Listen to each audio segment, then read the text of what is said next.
SP. అప్పుడు SI అని ఉండి సార్ అని భుజం మీద చేయి ఇట్లా పెట్టి సార్ ఎక్కడ తీసుకెళ్తారు సార్ అన్నాను. సార్ చంపకండి సార్ అని చెప్పిన. ఏం లేదమ్మా అట్లాంటిది ఏం లేదు, చంపడానికి కాదమ్మా అందరూ వచ్చేసారు బయటకి, నిన్నెందుకు చేస్తారు, నిన్నేం చంపరమ్మా, ఓన్లీ అక్కడ సారు రమ్మన్నాడు, వేరే ఆఫీసరు ఆయనతో తీసుకురమ్మన్నాడు, పోయి మాట్లాడుకొని మళ్ళీ రిటర్న్ రావాలని చెప్పిండు. సరే తీసుకున్న తర్వాత మరి టౌన్గా అంటే ఇక్కడ టౌన్కు అనుకున్నా, కానీ పొలాల పొంటి వెహికల్ వెళ్ళిన తర్వాత మళ్ళీ అక్కడ నుంచి ఫారెస్ట్ ఉంటుంది, చిన్న ఫారెస్ట్. 3 వెహికల్స్ అక్కడ పోయినాయి. అయితే అక్కడ పోయి నన్ను ఎవరిని కనిపించకుండా నా మధ్యలో ఒక 4 నడుచుకుంటూ నా తలకాయ క్యాప్ పెట్టేసి నన్ను ఎవరు గుర్తుపట్టకుండా ఫారెస్ట్ లోపల తీసుకెళ్ళిన తర్వాత వాళ్ళు ఏం చేస్తారంటే వాళ్ళ ఆర్డర్ కోసం వెయిట్ చేస్తారు. నాకు అర్థమైపోయింది, గట్టిగా పట్టుకోరు అని చెప్తున్నారు. అక్కడ వెపన్ లోడ్ చేసి పెట్టుకో అంటుండు ఎస్ఐకి. ఆల్రెడీ ఏకే లోడ్ చేసి పెట్టుకున్నాడు. ఎవరు? రవీంద్ర ప్రసాద్ అని. ఆర్డర్ ఇచ్చింది ఎవరు? ఆర్డర్ ఇంకా ఇయ్యలేదు కొట్టాలని. సిఐ, డిఎస్పి కాంతారావు, చంద్రశేఖర్, తర్వాత మజీద్, తర్వాత కిషన్, వీళ్ళు ఇంకో కొంతమంది, ఇక వేరే వాళ్ళ పేరు నాకు తెలియదు. డీసీపీ కాంతారావు కూడా వచ్చారు. వచ్చారు స్పాట్ లోకి వచ్చినాడు డిసిపి కాంతారావు, ఎల్బీ నగర్ ఉండే. వచ్చిన తర్వాత నాకు క్లారిటీకి అర్థమైపోయింది, నా కంటిల నుంచి ఒక చుక్క నీరు కూడా రావట్లేదు.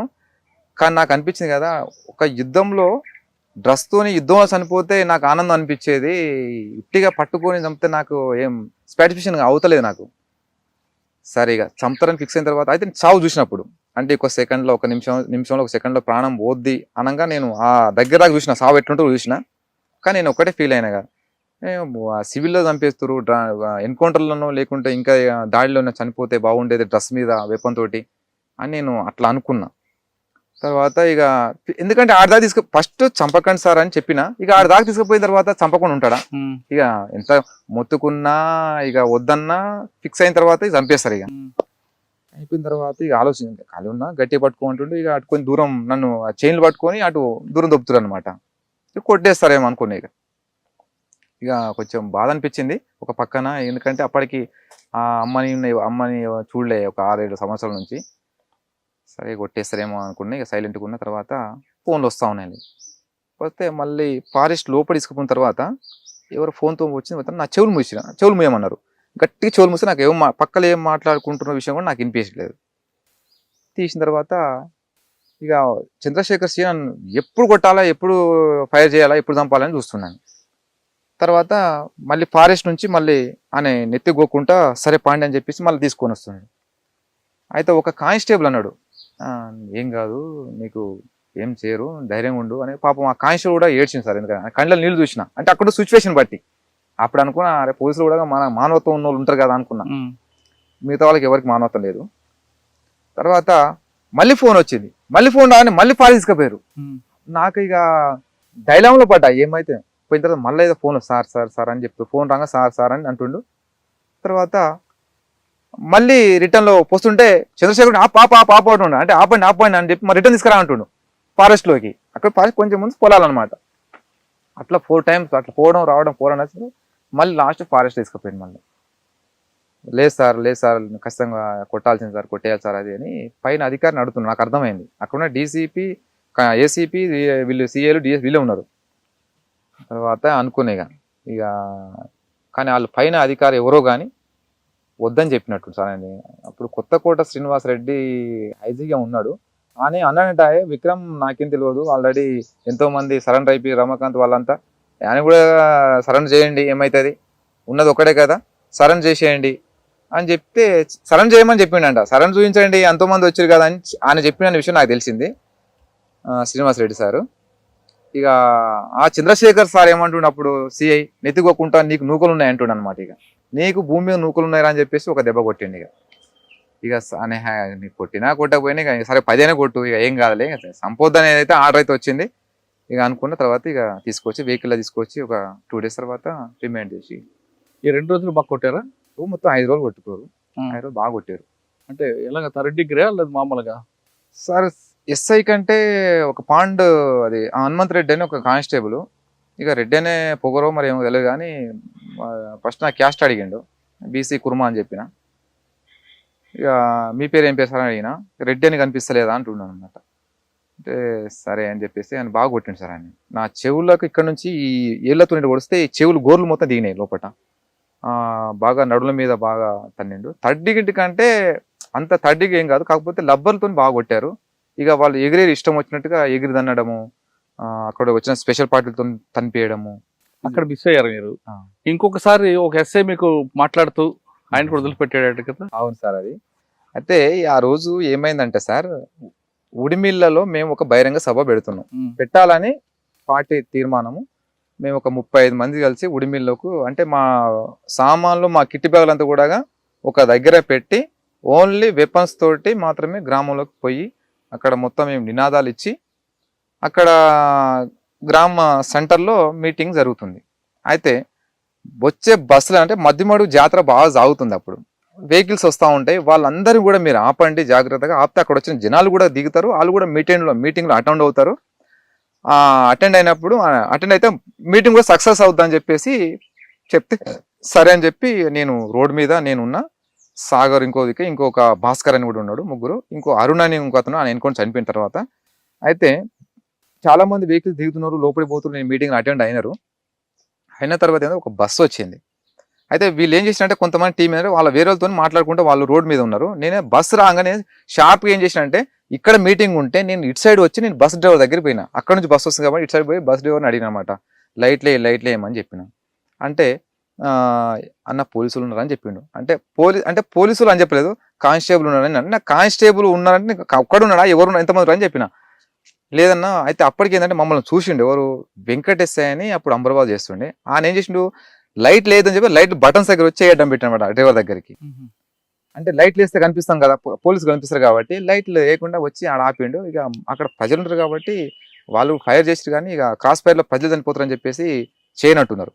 అయితే నేను ఎప్పుడైతే డ్రైవర్ దగ్గరికి ఇట్లా అయిపోయినా, అయితే ఒక కానిస్టేబుల్ ఆల్రెడీ ఇట్లా వెపన్ తీస్తున్నాడు పైకి అని ఫైర్ చేద్దామని. అప్పుడు నాకు డౌట్ వచ్చింది, అంటే ఒకటి కారు ఉంటుంది పక్కనే, ఇప్పలపల్లి రెడ్డిది. అయితే నేను ఎప్పుడైతే ఇట్లా నేను ఈయన సాగర్ ఉంటే సాగర్ ఎనిమి అని చెప్పి నేను ఇట్లా కొంచెం కాదు అంటే ఇంకా వాళ్ళు ఫైరింగ్ పడబడి కొట్టాను. ఇక అక్కడ నుంచి నేను ఒక్కడిని ఇటు వెళ్ళిపోయినా. నేను ఫైర్ చేసుకుంటా పైకి ఓన్లీ, అంటే బస్సులో జనాలు ఉంటారు కాబట్టి చనిపోతారు సార్, నేను చెయ్యమట్ట.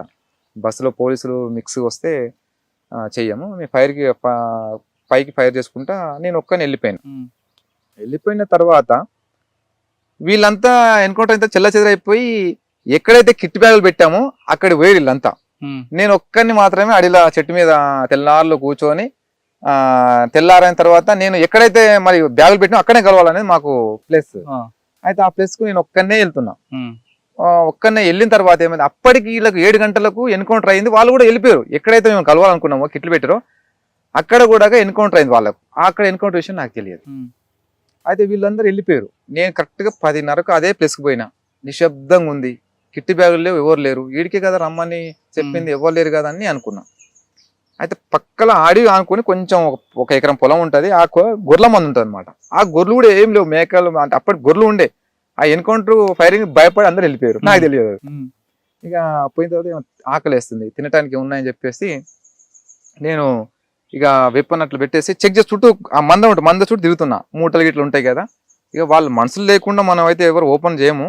సరే ఆకలేస్తుంది కాబట్టి దానికోసం అన్నా చేయాలని చెప్పేసి ఇక పోయి ఇప్పుతున్నా కాళ్ళు. ఇట్లా కూర్చొని ఇప్పుతుంటే రొట్టెలు దొరికినాయి. అయితే వీళ్ళు ఎన్కౌంటర్లో వదిలిపెట్టిన సామాన్లు మొత్తం ఎత్తుకొని ఆ ఫారెస్ట్ నుంచి పొలంలో, ఇక పొలంకు బాటు ఉంటుంది ఇట్లా పెట్టుకొని వాళ్ళు వస్తారు అనమాట. నేను ఇట్టుకుంటే ఇట్లా చూసిన, మేకలో మంద చేస్తారని అనుకున్నా. ఇది అంటే మండ చేస్తారు మేక పిల్లలకు. మళ్ళీ డౌట్ వచ్చి చూడనే ఎనిమి టక్కున వెపన్ అందుకొని, అది నాకు ఫైర్ చేయడం కవర్స్ కూడా లేవు, కిట్టి బ్యాగ్ ఆడనే వదిలేసిన, అంటే ఆడనే ఉండే ఇక వదిలిపెట్టిన. వాళ్ళు ఎంబడే ఫ్యార్లలో అయిపోయారు. అయిపోయి వాళ్ళు క్లియర్ కనిపిస్తున్నా, వాళ్ళు మొత్తం బ్రష్లో కొట్టేస్తారు ఫైరింగ్. నేను ఒక 100 అడుగుల దూరం వరకు అట్లే నేను బెండన్లో చాలా షార్ప్గా వచ్చేసి ఫారెస్ట్లో పడిన తర్వాత 2 అయిపోయినాయి. తర్వాత మళ్ళీ చిట్లంగుంట దగ్గరికి పోయినా. అక్కడ లంబాడ్స్ తింటారు, అక్కడ పార్టీకి బాగా సహకరించే వాళ్ళు. అక్కడ గుట్టలలో పొలాలు ఉంటాయి వాళ్ళకు. అయితే అక్కడి పార్టీ వస్తుంది ఏమన్నా అయితే కూడా మళ్ళీ అక్కడ కలవచ్చు. అక్కడ పోయిన తర్వాత సాయంత్రం 3 గంటలకు వెళ్ళినా, అక్కడ ఒరినాటు వేస్తారు అందరూ. ఆడ చూసిరు నన్ను చాలామంది. నేను చెప్పిన అన్నలకు అక్కలకుండి, నేను ఇక్కడ నన్ను చూసినట్టు ఎక్కడ చెప్పకండి అక్క, అన్న మీరు వెళ్ళండి, నేను కూడా వెళ్ళిపోతాను, మా వాళ్ళు వస్తే అంటే సరే అన్న మీరు జాగ్రత్త ఉన్నానన్న, ఎందుకంటే పోలీసులు కూడా తిరుగుతున్నారు, చాలా జాగ్రత్త ఉండండి, ఉడిమిల్ల ఇట్లా అయిందంట అని చెప్తే అవును అక్క అని చెప్పినాం. సరే తర్వాత వాళ్ళు వెళ్ళిపోయినా. అయితే ఆ పొలం వ్యక్తి ఒక అతను పాండు అని ఎస్టీ అతను, అక్కడ కొన్ని గొర్రెపిల్లలు ఉన్నాయి, ఆయన అక్కడనే పండుకుంటాడు, ఇంటికి ఏం పోడు. అన్న నేను ఈరోజు ఇక్కడనే ఉంటా నైటు, ఒకవేళ పోలీసులు గిట్ట వస్తే, అంటే నేను ఫస్టే ప్రిపేర్ చేసి పెట్టినా, ఒకవేళ గిట్ట పోలీసులు వచ్చారు అనుకో, నేను తిన్నాం అనుకుంటా, నేను ఒక్కను, నా దగ్గర ఏం లేవు, వెపన్ డ్రెస్ మొత్తం నేను గుడిసెలో పెడతా, ఉరిగడ్డ గుడిసెలో పెట్టి దాని మీద కవర్ వేసేసిన, చిన్న మంచ. అయితే ఒకవేళ పోలీసులు వచ్చిన వాళ్ళు, నేను లుంగి ఉంటే లుంగి మాత్రం కట్టుకున్నా, బని కూడా ఏం లేదు. ఇక ఒకవేళ గిట్ట నన్ను పట్టుకురు అనుకో పోలీసులు, మా జీతగాడ అని చెప్పు, ఏ ఊరు అంటే చిట్లముంట అని చెప్పు, నా గొర్రెల కాడ నేను పెట్టుకున్నా సార్ ఇట్లాగానే అని చెప్పంటే, అదే మాట నేను ఏ పేరు రాజు అని చెప్పమని చెప్పిన, ఏదో ఒక పేరు, అది కూడా చెంచోల అబ్బాయి అని చెప్పమని చెప్పిన, అట్లే అన్న అని చెప్పిండు. నైట్ వర్షానికి నిద్ర కూడా రాలేదు, ఇక తెల్ల ఇంకా అప్పటికి లేట్గా పండుకున్నాం. కరెక్ట్గా 5:30 అవుతుంటే అప్పుడప్పుడు బగబగ తెల్లారుతుంది, కుక్కలు మొలుతున్నాయి. ఈయన లేచిండు, ఎవరైతే నాకు ఉన్నాడో నాతో పాటుగా, అన్న లేనా మనోళ్ళు వచ్చి లే అన్నాడు. అనగానే లేచి టక్ ఇట్లా కళ్ళు ఎదుర్కొని చూసిన, గుంపు మేము అట్లా రాము కదా, ఒక దగ్గరికి వస్తే మేము సింగిల్ గానా ఒక్కరా ఇద్దరం వస్తాం, అన్న వాళ్ళు మా వాళ్ళు కాదన్న వాళ్ళు పోలీసు వాళ్ళు అని చెప్పిన, టక్క అనగానే రౌండ్ అప్ చేశారు. ఇక చేయగానే ఏం నాయక్ ఏం చేస్తారు అనుకుంటా అని వచ్చిండు. వచ్చిన తర్వాత నేను అనుకున్నా, నన్ను ఆల్రెడీ ఇక్కడ చూసిపోయారు కాబట్టి ఇన్ఫర్మేషన్ ఇచ్చారు, ఖచ్చితంగా నన్ను రౌండ్ అప్ చేశారు, ఇక నేను ఛాయిస్ లేదనుకున్నా. ఇక ఎంత పొలము గంత ఒక 4 అడుగుల దూరంలో అడవి. అయితే వాళ్ళంతా ఎస్ఐ ఉండి నాయక్, అయితే అంతో పాటు 2 గన్మెన్లు ఉన్నారు. ఆ గన్మెన్లు ఏం చేశారు, ఎస్ఐ అన్నాడు అనమాట. అంటే ఎస్ఐ నాకు తెలియదు, అంతా జంగిల్ డ్రెస్ లో ఉన్నారు. మిగతా వాళ్ళు ఏం చేశారు, లోటలు పట్టుకొని లేట్ రూమ్కి వెళ్తారు, అక్కడ ఒకరు ఇక్కడ. అప్పుడు అనిపించింది, వీళ్ళు లేట్ రూమ్కి వెళ్తారంటే నన్ను పక్కా సమాచారం కాదు, జనరల్ గా వచ్చారని అర్థమైంది. నన్ను అడిగిండు, ఫస్ట్ నాయక్ని అడిగిండు, లంబడాన్ని అడిగిన తర్వాత, లేదా సార్ మా జీతగాడు సార్ అది అని చెప్తే, నన్ను అడిగిండు. అట్లా కూర్చొని నేనే అట్లా కూర్చున్నా కింద, ఏకే ఇట్లా పెట్టుకుని ఆయన కూర్చొని, ఏ ఊరు రాది అంటే, సార్ ఇట్లా మాది ఇట్లా ఉంటా సార్, ఇట్లా జీతం ఉంటా అంటే, మనం ఎంత క్లారిటీ చెప్పా అంటే, కొంచెం మా లాంగ్వేజ్ నేను చెప్పిన, చెంచు లాంగ్వేజ్ చెప్పిన. తర్వాత మీ సర్పంచ్ పేరు ఏం పేరు అన్నాడు. అంటే ఈయన చెప్పిండు టక్కున, నిన్నాడు నాన్న పే అని చెప్పేసి, వాడిని అడుగుతూ నీవెందుకు అంటావురా, నీవేం చెప్తున్నావురా అన్నాడు. అప్పుడు ఇటు రారా అన్నాడు. అనగానే ఇటు సైడ్ ఏమో ఎస్ఐ. అయితే అక్కడ గన్మెన్లు వచ్చిన వాళ్ళు కూడా దొడ్డికి వెళ్ళిపోయారు వాళ్ళు. అయితే మీ ఊరు సరిపోయి నీకేం తెలియదు అనుకుంటా, వాళ్ళు దొడ్డికి వెళ్ళిపోయారు అనమాట. వాళ్ళు ఏమైనా ఉండి కొంచెం ఎంకరేజ్ చేస్తే ఇక దొరికేదేమో, అదే నాకు ప్లస్ పాయింట్. అయితే వాళ్ళు దొడ్డికి వెళ్ళిపోతే, మీరు వెళ్ళండి నేను తర్వాత వెళ్తా అని చెప్పి ఎస్ఐ పంపించిండు. చుట్టుపక్కల మొత్తం వాళ్ళు ఉన్నారు, గ్రౌండ్స్ పార్టీ. ఇటు రా అనగా నేను లుంగి ఇట్లా లేచిన, ఇట్లా నాకు అడ్డం గుడిసె ఉంటుంది, ఇటు సైడ్ నేను చూస్తున్నా, ఆయన కనిపిస్తుంది నాకు. చుట్టూ చూస్తే పోలీసులు ఉన్నారు. నేను లుంగి కట్టుకున్నా. ఈయన ఈ నాతో పాటు ఉన్నాయని ఆ పొలం అయినా భయపడుతున్నాడు, వండుతున్నాడు. అప్పటికి తడిచినాం మేము, నైట్ అంతా ముసురు కాబట్టి తడిచినాం.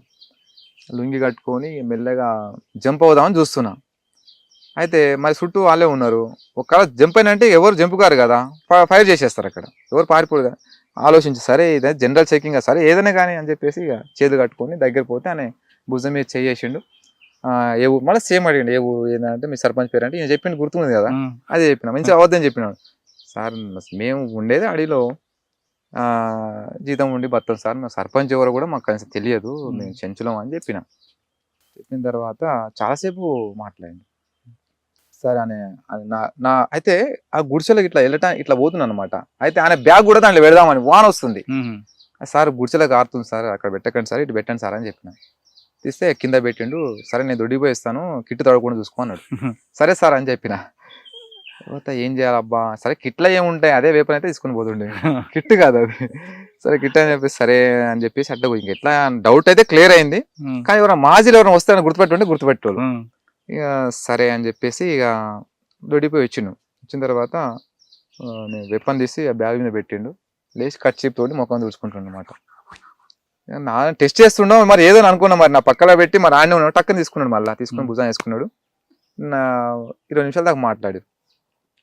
మేమున్న దగ్గరికి ఒక 20 అడుగుల దూరంలో ఆ చెలుకోలు ముసలోళ్ళు ఉంటారు అనమాట. వాళ్ళేమనుకుంటారు, బియ్య వాళ్ళ బియ్య అంటే అన్నలు వచ్చారు కదా అంత మాట్లాడుతారని వాళ్ళు అనుకుంటారు అనమాట. పోలీసులు నిజం వాళ్ళకి తెలియదు. అయితే ఆయన ఏం చేసిండు, అక్కడ మంట పెట్టారు అనమాట. అంటే మంటగడి కాపుకుంటా అని చెప్పేసి ఎస్ఐ అన్నాడు. అంటే ఆడ ఉరం పొంటి పోవడానికి బురద ఉంది. ఆ రోజే ఉరం వేసారు. సార్ అంతా బురద ఉంది సార్, అంతా పోతే అంత బురద అంటుంది. అంటే ఏం పోతలే అని చెప్పేసి ఇక నాతోనే ఒక 20 నిమిషాలు 40 నిమిషాల దాకా ఉన్నాడు. నీకు ఇచ్చే జీతం ఎంత, నీవు మాతో పాటు రారా బాబు, మేము కూడా ఇంత తిప్పుకుంటాం, నేను కూడా ఇస్తా 10,000 నెలకు, సంవత్సరానికి 10,000 ఇస్తే నెలకు 10,000 ఇస్తా అని చెప్పిండు. సార్ మేము ఏదో పొట్టకూటి కోసం జీతం చేసుకుని బతున్నాము, మీతోటి మేము తిరుగుతాం, మేము పని చేస్తాం, తిరగలేము సార్ అని చెప్తే ఇక అవి అడిగిన తర్వాత ఇక ఈయన అక్కడి నుంచి పోగానే అందరూ ఇక ఫార్మేషన్ లో రెడీ అయిపోయారు. మొత్తం 24 మంది అనమాట. అందరి దగ్గర ఏకేలు ఉన్నాయి, 2 వెనక ఎస్ఎల్ఆర్ ఉన్నాయి. వాళ్ళు ఎప్పుడైతే పొలం ఇక్కడ దాటేసి కొండ మీదకి పోయి ఇక వాళ్ళు పాలిథిన్ కవర్లు దులుపుకుంటారు అనమాట. అప్పుడు అనుకున్నా, అప్పుడు ఊపిరి పీల్చుకున్నా అని చెప్పేసి తర్వాత కనపడ్డాడు చెప్తాను చూడు. అయితే అక్కడ నుంచి నేను ఏం చేసిన, నాయక్ ఇవన్నీ ఇన్నే ఉండని, ఇది వెపన్స్ బ్యాగ్ అంతా ఇన్నే ఉండని, నేను పోయి మా వాళ్ళని కలిసిన తర్వాత మళ్ళీ వస్తా, వీళ్ళు వెళ్ళిపోని అని చెప్పేసి నేను ఊరు బాట పట్టుకొని ఇట్లా వస్తున్నా, మెల్లె వస్తున్నా. మళ్ళీ ఏం పిలిచారు అంటే మళ్ళీ పిలిచారేమని భయం. సరే అని వస్తున్నా. ఎప్పుడైతే కొంచెం వాళ్ళకు నేను రేంజ్ దాటిపోయినా అప్పుడు పడి చక్క మళ్ళీ వంకేశ్వరం సైడ్ వచ్చినాను. అప్పటికి నాకు వస్తే మళ్ళీ 4 టీం వచ్చారు. వచ్చిన తర్వాత వాళ్ళు తీసుకున్న తర్వాత మళ్ళీ ఇదే రూట్లో రావాలి. మళ్ళీ ఏం జరిగింది ఏంటంటే మళ్ళీ చెప్పిన తర్వాత మళ్ళీ వెపన్ ఏడు ఉందంటే అక్కడనే ఉందంటే సరే పా అని చెప్పి మళ్ళీ వచ్చినాం. అన్న నన్ను చంపుతుండే కాదు అన్న, నువ్వు వెపన్ పెట్టిపోయినావు, ఈడ తుపాకి పెట్టిపోయినావు అది అని చెప్తే. అయితే వంకేశ్వరం కలిసిన తర్వాత ఒక అతను ప్రజెంట్ హోమ్ గార్డ్ చేస్తుండు భద్రలో, మల్లేష్ అని. అప్పుడప్పుడు వచ్చి ఒక 6 నెలలు అయింది అంతే. ఫస్ట్ ఎన్కౌంటర్, భయపడ్డాడు. నేను ఉండను, నేను పోతా అని చెప్పేసి అన్నాడు. సరే పోమని చెప్పేసి పంపించినాం. అయితే ఈయన సరెండర్ అయిన తర్వాత సార్ ఇక అడిగిరు ఎక్కడెక్కడ సార్ ఇట్లా పలానా దగ్గర విక్రమ్ దొరికిండు, మీరు పట్టుకుంటే ఎంబడే చార్సిన ఎస్పీ మేడం ఆ పార్టీ ఇన్ఛార్జ్ ఎస్ఐ కూడా అంటే పిలిపించి ఆయనని గట్టిగా వారిని మళ్ళీ 6 months మళ్ళీ ట్రైనింగ్ పంపించి. అయితే ఇక నేను అనుకున్నా చెప్పేది లేకుండే, సరే అది జనరల్ చెకింగ్ లో అది అయిపోద్ది కానీ ఇక అవసరమా. అయితే నా పేరు సత్యయ్య, పెద్ద కొత్తపల్లి ఎస్ఐ చేసిన. బుల్లెట్ ద్వారా కాదు బ్యాలెట్ ద్వారా ప్రజాస్వామ్యం సాధించవచ్చు అంటున్నారు విక్రమ్ అలియాస్ సీను. ఎక్కడో అడవిలో ఉండి బుల్లెట్తో మీరు నిత్యం పోరాటం చేస్తే ఇటు ప్రజలకి లాభం ఉండదు, అటు మీ కుటుంబాలకి లాభం ఉండదు, కేవలం తూటాలకు మీరు బలవుతారంటూ చెప్తున్నారు.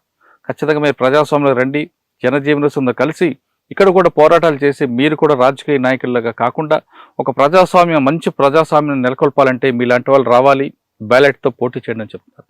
ఇకపై ఛత్తీస్గఢ్లో కాల్పులు మూత ఆగాలంటే ఖచ్చితంగా ఛత్తీస్గఢే కాదు జార్ఖండ్ ఏఓబీలో కాల్పులు మూత ఆగాలంటే ఖచ్చితంగా చర్చల ద్వారానే ఇది సాధ్యం అంటూ విక్రమ్ చెప్తున్నారు. ఇది ఈ విక్రమ్తో ఎక్స్క్లూజివ్ ఇంటర్వ్యూ. వచ్చే వారం మరో గెస్ట్ మళ్ళీ కలుద్దాం. అంతవరకు నమస్తే. థ్యాంక్ యూ విక్రమ్, మంచి సందేశం ఇచ్చారు.